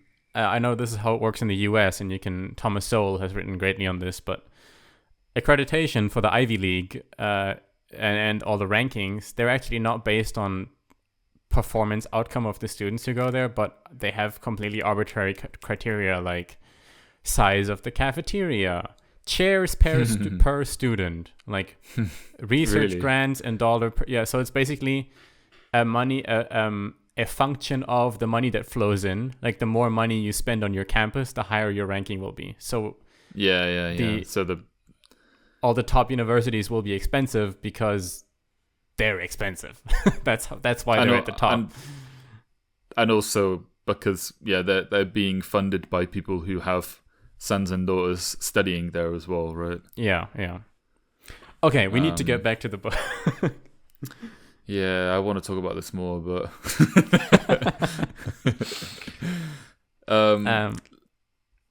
let's move on to another quote, shall we?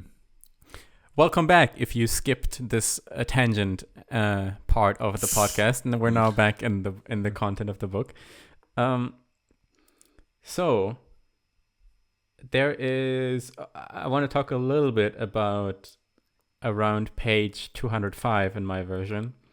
The professor discusses this issue of resources leaving Luna. So to recap, if the moon exports wheat and grain the whole time to Earth, eventually they will run out of nutrients in the soil and water, and then they will all die.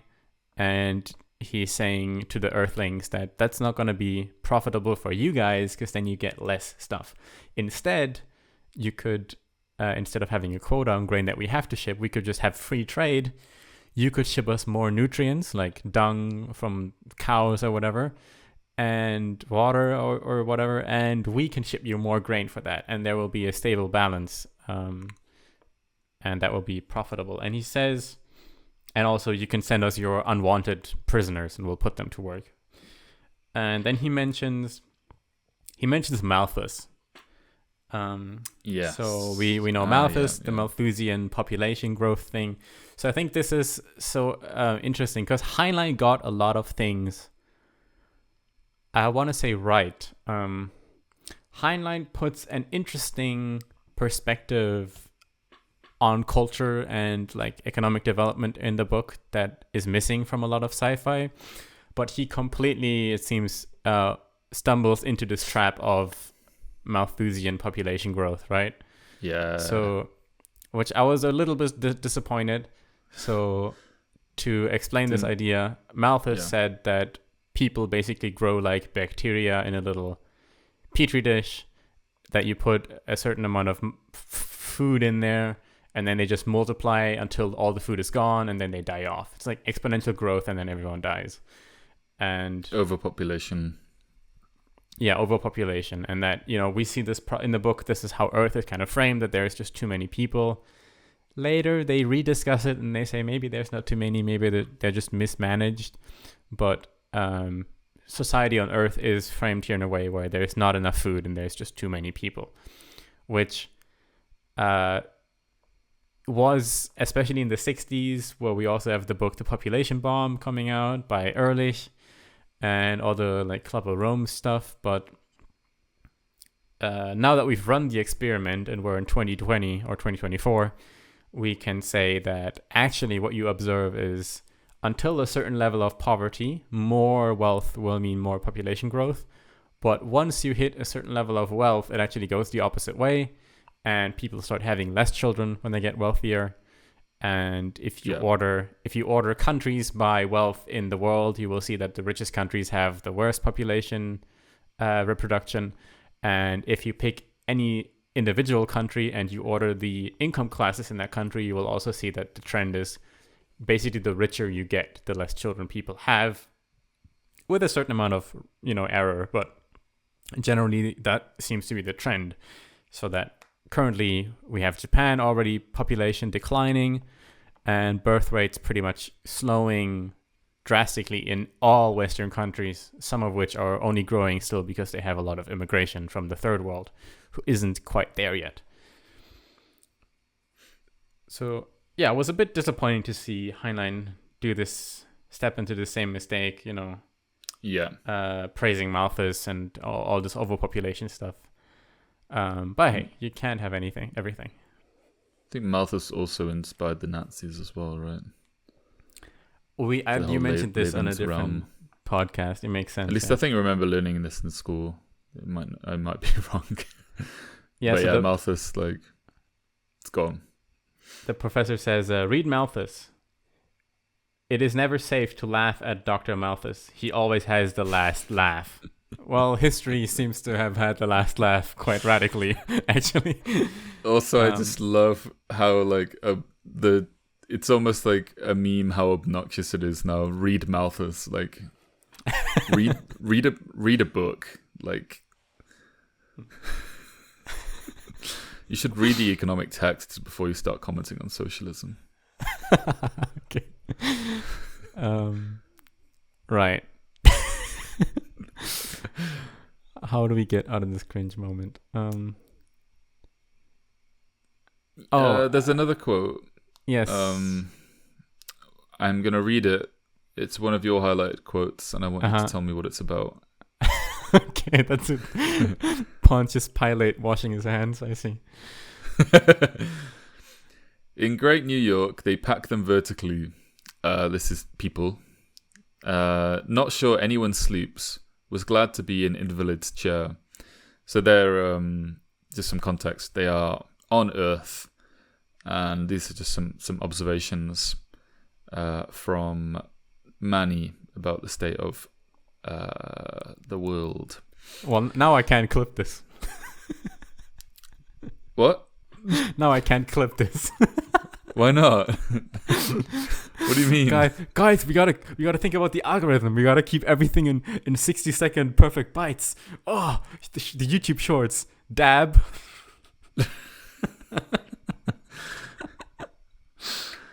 You need to have some mescaline, my friend.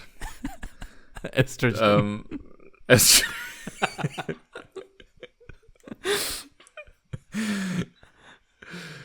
You need to take some estrogen and read some Malthus. So we'll get back to the quote. So we're talking about population in New York.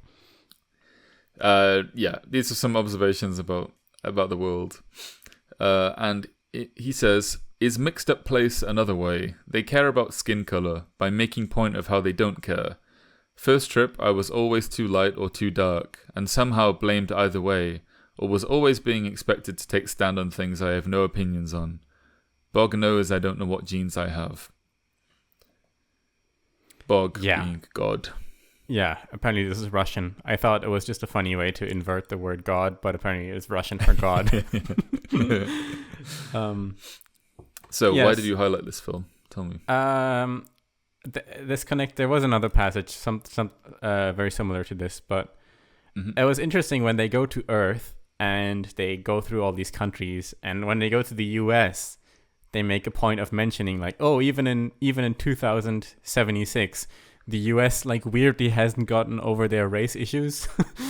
And you know, whether you're white or black, there's always some fucking problem, and you have to always comment on race relations, which I thought it's kind of funny in a way how they of course in 1966 this was still a big thing in the US, and Heinlein somehow had the foresight to say that no, even if 100 years, we're not going to be over this. In 100 years this is still going to be a thing, and people are going to be weird about it. And I guess talking how like these things are culturally rooted, he says, I don't know what genes I have. I've probably never even thought about it. Like here on the moon, we're a raceless society, to say. Yeah. There's another part where Wyona, the blonde, puts on like makeup to make herself black. She does do blackface in the She kind of does blackface, and like, okay, this is cool. It's on the moon. It's it's like Robert Downey Jr. in Tropical Thunder. It's like no, he's not doing blackface. He's playing a guy who's playing blackface, so it's okay. Exactly. There are funny. There are a couple of interesting moments in this book,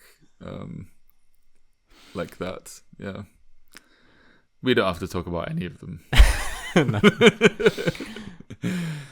Okay, so moving on, I think we should dive into some more quotes. Yes. Do you have number 12 ready? I do. This is the one about at one time government. kings, or in each age, something like that. No, I don't have that one. I don't think. I'll just read it. Yeah, go ahead. So this is also the professor, I think, explaining to Manny. He says, in each age, it is necessary to adapt to the popular mythology. At one time, kings were anointed by deity, so the problem was to see to it that deity anointed the right candidate. In this age, the myth is, quote, the will of the people. But the problem changes only superficially. Comrade Adam and I have damn it, Comrade Adam made me laugh. Why? I thought of our friend Adam. Comrade Adam and guys. Don't worry, listeners. It's really funny. I promise you. Let me start over. In each age, it is necessary to adapt to the popular mythology. At one time, kings were anointed by deity, so the problem was to see to it that deity anointed the right candidate. In this age, the myth is the will of the people. But the problem changes only superficially. Comrade Adam and I have had long discussions about how to determine the will of the people. I venture to suggest that this solution is one we can work with. And then they, go on. So they're talking about the new government they're creating. And this is very much what we mentioned on the last podcast with Hans Hermann Hoppe and his book, Democracy, the God That Died, where he lays out like monarchy and democracy are kind of very similar in one way, and maybe democracy is even more oppressive, and that all these things, and this is very Lysander Spooner-esque, all this voting and all this, the will of the people, and the king has been chosen by God. It's all the kind of the same thing. It's just elites in the background, steering politics one way or another, and all the people in charge have to do is make whoever candidate or policy they pick fit to the current cultural narrative, be that democracy or monarchy or whatever. Yeah. So very, absolutely. very sober on this point. Yeah, good point. I think, this was definitely one of those Spooner moments. Reading this book, I also found it funny that Stu said he was a monarchist, and I was very curious to learn why. Yeah, it's I think he's like a British guy, and I'm just a monarchist because I'm British. But he answers by saying, I'm also a monarchist, but I would go along with the professor in saying that in this day and age, elections are a necessary ritual. Yeah. So I think the word ritual is sadly accurate. Yeah.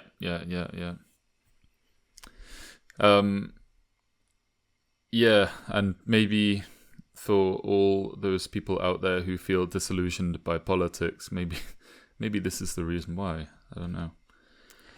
Maybe it's less of a function of the times and more of a function of the system itself. Indeed. Okay, moving on. There's a quote that I would like to read, which is actually very, very, very, very, very, very long. So we'll just kind of walk through it and pick a couple of sections, I think. Again, this is the prof in all his wisdom. He is giving a speech, I guess, to some of the people in the Provisional Congress that they've formed. And they're talking about how they want to form their new government. So he says, "Comrade members, like fire and fusion, government is a dangerous servant and a terrible master. You now have freedom, if you can keep it. But do remember that you can lose this freedom more quickly to yourselves than to any other tyrant. Move slowly, be hesitant, puzzle out the consequences of every word. I would not be unhappy if this convention sat for 10 years before reporting, but I would be frightened if you took less than a year. Distrust the obvious, suspect the traditional, for in the past mankind has not done well when saddling itself with governments. For example, I note in one draft report a proposal for setting up a commission to divide lunar into congressional districts and to reapportion them from time to time according to population. This is the traditional way, therefore it should be suspect, considered guilty until proven innocent. Perhaps you feel that this is the only way. May I suggest others? Surely where a man lives is the least important thing about him. Constituencies might be formed by dividing people by occupation or by age or even alphabetically, or they might not be divided. Every member elected at large, and do not object that this would make it impossible for any man not widely known throughout Luna to be elected. That might be the best possible thing for Luna." Yeah, I love this idea because it addresses a very practical and immediately graspable things for our democracies, even that instead of as you said, instead of having certain representatives for certain regions, you simply put up a petition, and that way if enough people vote for one guy or sign the petition, there is no minority that was overpowered, because you only need positive affirmation in a petition. You don't whereas if you have a district of 1,000 people and 501 vote for and 499 vote against, it's difficult to justify that this was really the correct choice in a way, right? That idea that you're talking about comes out a little bit later. Oh, right. Okay. He expands on it. Yeah. Yeah. But even, here,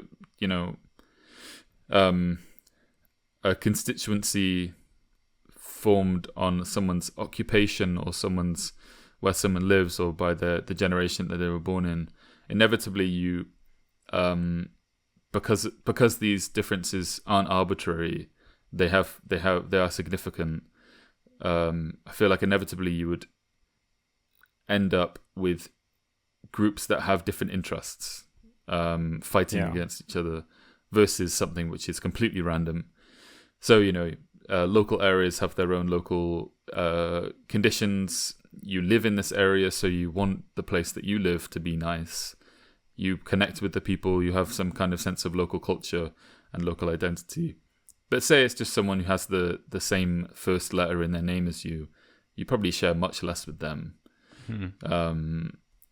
So in terms of this kind of like idea of, warring between districts, and then suddenly you have one place which has loads of money because it becomes kind of a hub for industry or business, and there's another place that doesn't, and it's, I don't know. Maybe this... The example here is more of just more of a thought experiment. Like, we need to be very careful about how we create government, but it's also quite interesting idea in itself, how we might divide constituencies. Yeah, so to give a concrete example, currently in the United States, we have the states, choosing certain representatives based on the population in those states, but also with the electoral college, there's like a weighted thing that not just the populous states overpower the non-populous states. But which was instated to combat this population distribution. Yes, right. But one thing, a suggestion that the professor makes, like according to, for example, social class or age, we could imagine, instead of the states getting their representatives per number of 100,000 residents or whatever, you could have a certain slot in the nation allocated to the elderly. So like the elderly get to pick 10 representatives, and the people between like 18 and 30 get to pick 12 representatives. And then, people between 30 and 50 get to pick 20 representatives, stuff like that, right? So that, and then you could anchor the number of those representatives according to how much money they're actually putting in and how much benefits they need and all that. Yeah. So yeah, just different ideas how you could organize it. Obviously, the main point at the beginning of this quote is that government is a dangerous servant and a terrible master. And I think this is a very worthwhile thing to remember. And I feel like I've kind of always felt this way, but only really kind of come to articulate it more in recent years. But that I spooner fed you the Kool-Aid. But that we ought to be very careful about how we create laws and how we design the way that we live. So going on to that point that you brought up about the legislation, passing legislation. So yeah, there's this really cool idea that if politics nerds might be kind of interested, this whole section is kind of politics nerd corner. One suggestion that the professor gave is in keeping with the tradition of, having a house legislator that creates laws. There is also one who has the single duty of repealing laws. Yeah. And that laws can pass with only a 2/3 majority, whilst they can be repealed with only 1/3 minority.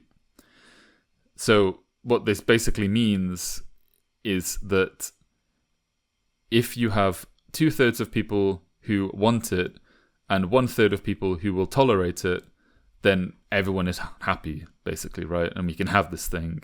Yeah, the two houses. Yeah.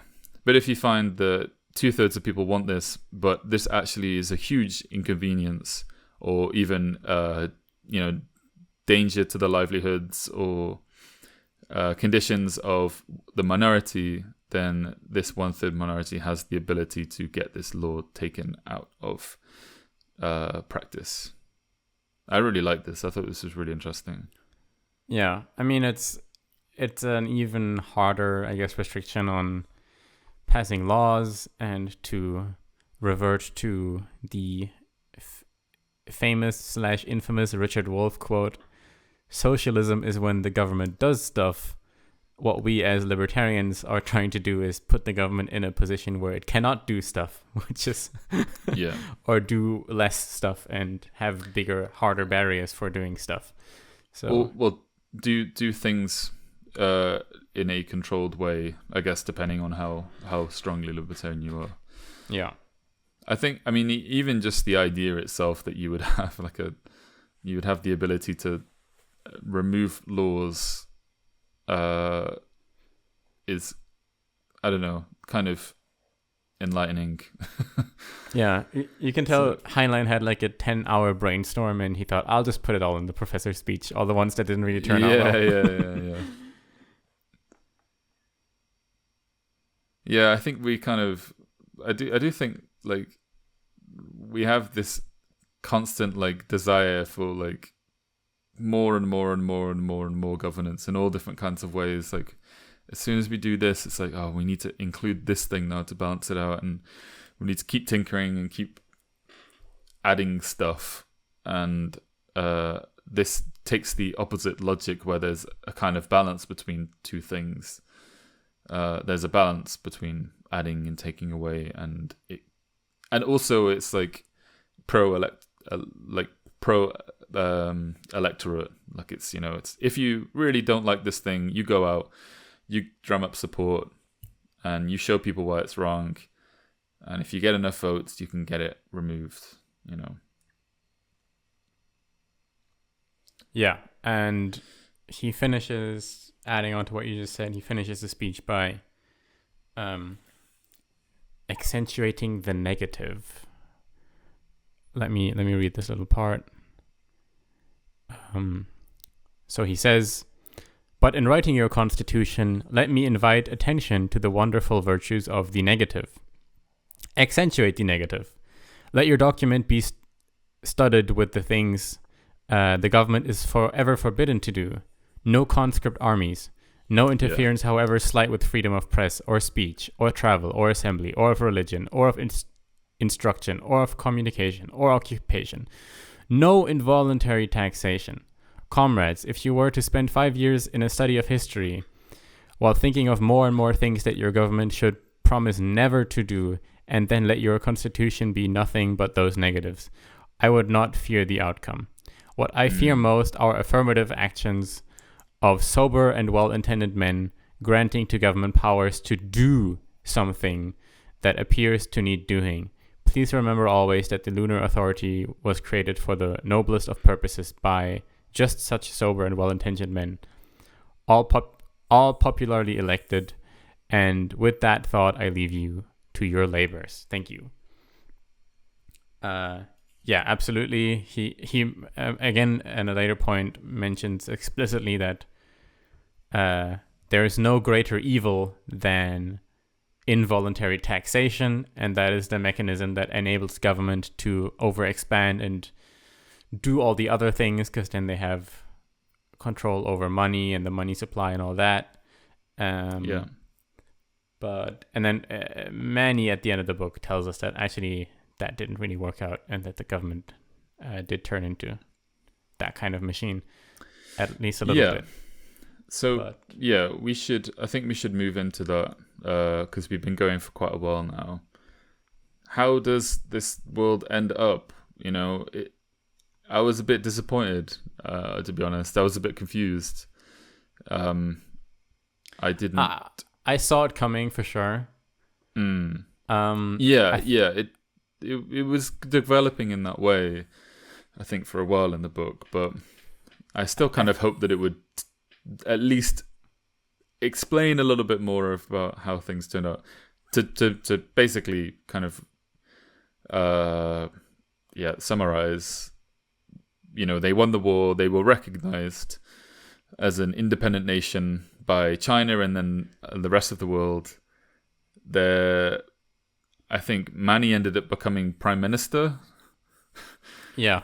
And although I think he gave up the position, but this government still exists, and yeah, like you said earlier, they still found some things they needed to tax on and stuff like that.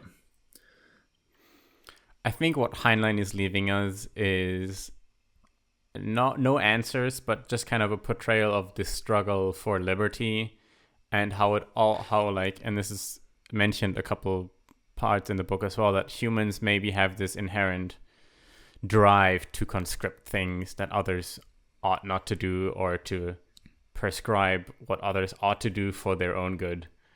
And living in a shared flat right now in Germany, I can tell you that is definitely how humans operate all the time.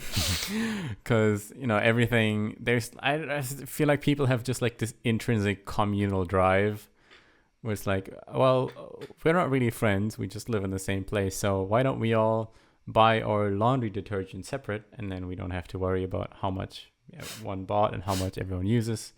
You can buy whatever detergent you want. It's like, no, we're doing this as a group. One guy buys the detergent, and then we have to make a photo of the bill, and then we have to split the cost every month, and then we can all use the detergent. It's like, oh yeah, that's a really good system you got going there, buddy. It's like, you use too much detergent. Yeah. Yeah.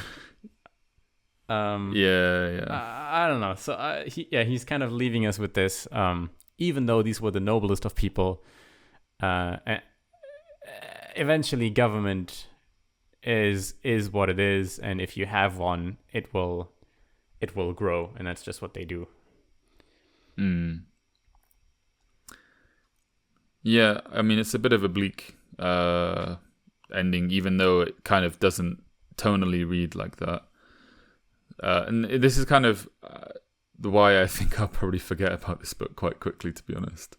I won't. I don't know. I think I was there were parts that I enjoyed. I think it was a fun read, but I don't know. I just was expecting a bit more of a confident ending, and was expecting at least, I felt like there wasn't really a statement here and there about, this, like you just said, this kind of human drive for communal living and for governance. I think it felt, when reading it, more like it just kind of ended up happening, and I felt a little bit sort of gaslit into like, I feel like it would have been political philosophy. It would have been a shittier ending if he then basically told us, and they lived in utopia because the moon people are just better people. I don't know. I mean, I wasn't looking for that either. I know, but it's like it's kind of a situation you can't really get out of as a writer. I don't know how else he would have ended it. Well, then the question is, why spend so much time thinking about anarchy and libertarianism if it's not going to work out, and if it's going to end up right like this? He did leave it a little open. We don't really know what happened with, and they do seem to be better off for sure than with the authority. But this is also the thing. It's like we don't know anything about the world that's left, right? Well, the war ends, and then there's like a 3-minute chapter about like just a couple different things, and it's like, you spend all this time speaking about how these ideas can be put into practice, and like how things like kind of are in this place, and then you introduce this government which is considered necessary, and whatever. I can go with that for the sake of the book, but then it's like you don't explain how like this government goes away, or how it is weakened, or how it doesn't really matter, like how it has an effect on the rest of the world. Let me address that. So this was one of Heinlein's earlier books, and I'm going to get back to your point in a second, but yeah. One thing that was really sad about the ending, I thought, was how the computer, the super intelligent AI, Mike, he just, after the revolution, when the professor dies, he just kind of shuts off, or at least he's not available anymore. No matter how many years the protagonist tries to reach him, he can't get in contact with Mike. And he kind of mentions maybe he was destroyed in the blast or whatever, but there's a lot of foreshadowing to this happening actually, where Mike they basically kill off his pretend character Adam Saline, who was this like pretend revolutionary leader who actually didn't exist. It was Mike the whole time.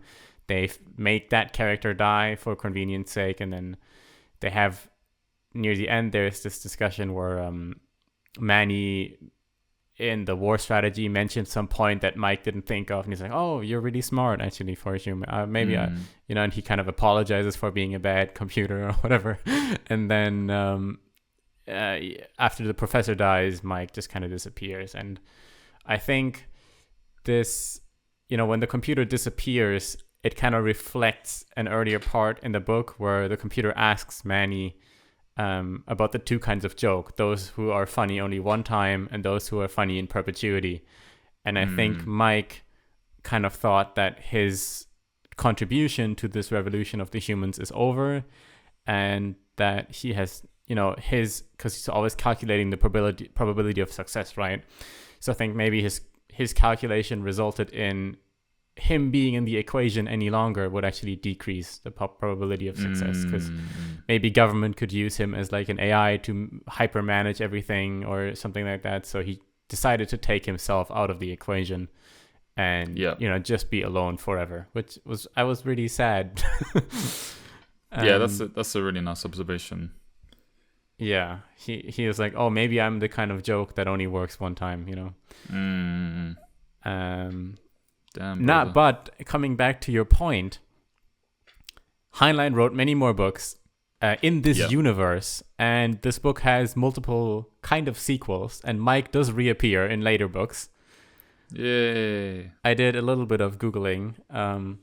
So I didn't know that. Oh, shit. Exactly. So one thing we could consider reading in like 3 years, if we want to come back to this, is The Cat That Walks Through Walls, which was written in, I think, 20 years later or something, and that's the one with the geisha on the cover. So now we're in the 80s. Right. Now Japan is big, but so apparently Mike reappears with a different set of characters or something like that. Okay. The Heinlein MCU.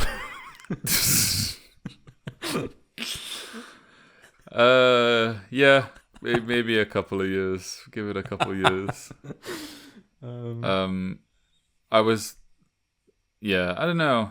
A bit frustrated, a bit kind of like, I felt like there were some intelligent ideas, and sometimes I felt like the author wasn't as smart as I thought he was.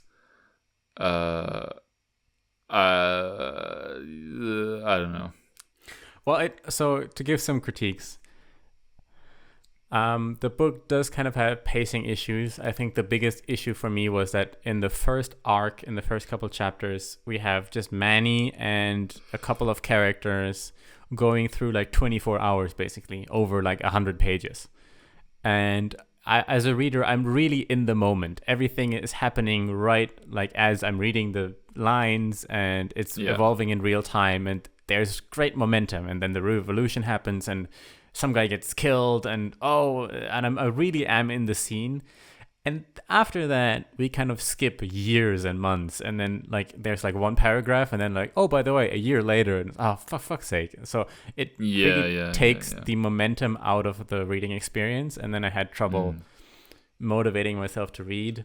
And then we regain momentum in the last couple chapters where the battle happens. But it's quite exciting.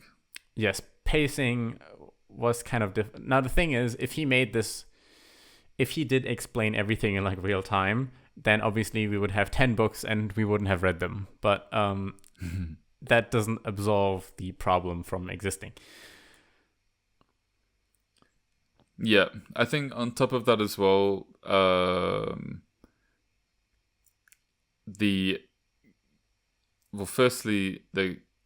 even though I like kind of enjoyed the way that the characters were arranged and structured and like that, it was easy to understand and quite fun, and you kind of do, come to like these characters. Maybe not super deeply, although it is obviously a short book.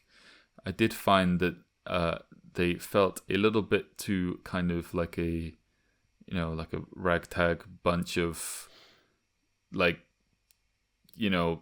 cartoon trio. Like the prof is the guy with the brains, Wyoming is the hot one, and Manny is the smart technician guy, and it's who also doesn't give a shit. And it's just felt a little bit kind of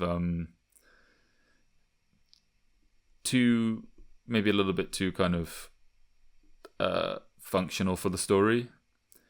And on that point, I did feel like a lot of, like you said, kind of like pointed out earlier, like a lot of profs' speeches are very long and very clearly just kind of, ideas that you can see, like Heinlein's inspiration from a lot of things, a lot of political theory that he's read, just kind of dumped in the same way that I do when I'm talking to myself in the shower.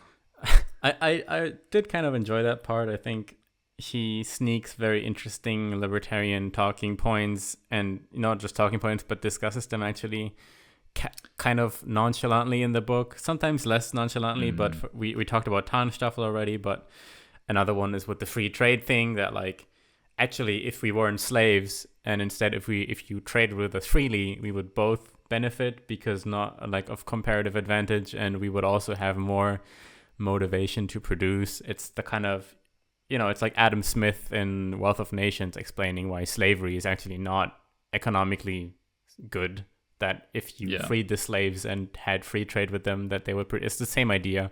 And that, he's talking about, oh, what about police protection? We get those from taxes. And it's like, no, at the aggregated level, it's like we need protection from whom? Well, not from the police, from ourselves. Like if you aggregate the taxpayer as like one person, it's like I'm paying for protection from myself, from other taxpayers. And it's just kind of like sneaking those kind of ideas in through the prof speeches, but I do get your point. I just think that they a superior book would have been more subtle about these ideas and probably would have made them a bit more central. I've been thinking a bit recently about what I would do if I was to like come up with a fiction, actually kind of inspired by this book, how it kind of just is like, propaganda is totally fine, just go crazy.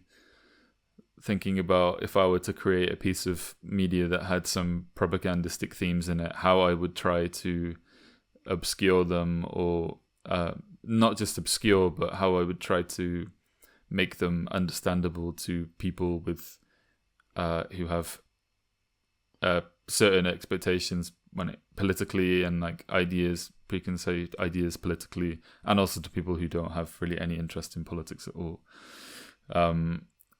And I felt like with some of these things, some of his quotes, some of his speeches would kind of, you'd probably have people rolling their eyes, like reading some of these things today, I think. Maybe not all of them. But, I feel like those people wouldn't read it in the first place, but...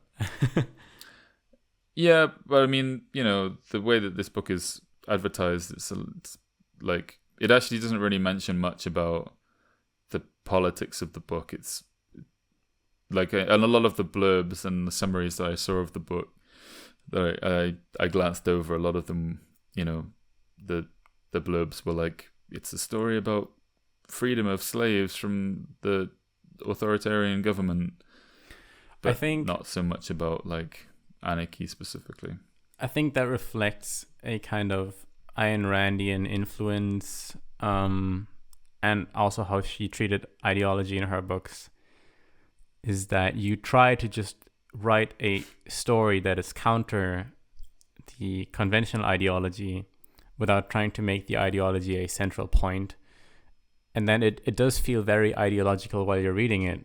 But as a defense, I would say that's just because everything we're used to consuming is so full of the current state ideology that like I don't know, like standing armies. Of course, we need them for defense. Yes, we need healthcare on all these things. Yes, of course, if we don't pay taxes, there are no roads. Like, because these things are so ingrained and obvious to most people, any book that challenges them then seems to be like overtly political. Sure. But I would also say, you know, there's a difference between, you know, a lecture versus an allegory or like like metaphor. And I think through things like metaphor, you can make the point without actually even necessarily having to explain anything. Yeah. Well, I thought that was so elegant about the Fountainhead in many ways. Is that through environmental storytelling, it explained the points better than just a lecture. Where in this book, the professor is lecturing a lot of times. That's true. Yes, it's more fun. He has a very clear function. This character. Yeah. Okay. I mean, overall, I did really like it, and I want to eventually read The Cat That Walks Through Walls.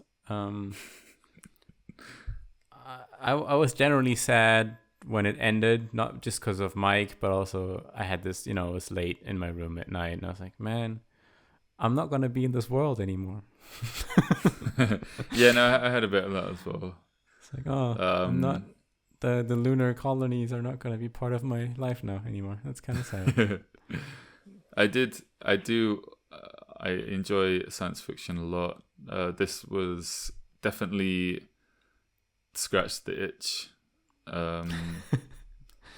And I think as well, it's kind of, I think it does a pretty commendable job of like trying to imagine how some of these ideas outlined by people like Spooner would work in a, you know, this science fiction scenario, in this, what's the word, perspective? Is it perspective? Like simulated scenario. Mm-hmm. So outside of just kind of, you know, pretty stale or, you know, simple like non-fiction political theory, having a fiction counterpart which can kind of try and illustrate some of these things is quite good, I think, generally. So I'd recommend it on that as well, for sure. And I think I enjoyed it overall, for sure. Similar to Letters from Father Christmas from Tolkien, the creative approach to the writing style in this book, with, you know, how the language is different and everything. Yeah, true, yeah. Made me want to experiment with texts and writing more in my own life, I guess. And well, it's always nice to read something that's just different and makes you think how to write more interesting texts. Yeah, for sure. Cool. So we will leave it there for today. We will be back next time with another beautiful book. We've kind of set a bit of a upload schedule. I think for the time being, we'll be uploading on the 1st of every month, and seasonal episodes will also be coming out depending on the time of the year, and those will be additional to the schedule. So sometimes you'll get an extra one every month. And with that, guys, spasiba for listening, and see you next time, covers. Spasiba, guys. Big spasiba. Big spasiba, covers. Bye. Moon out.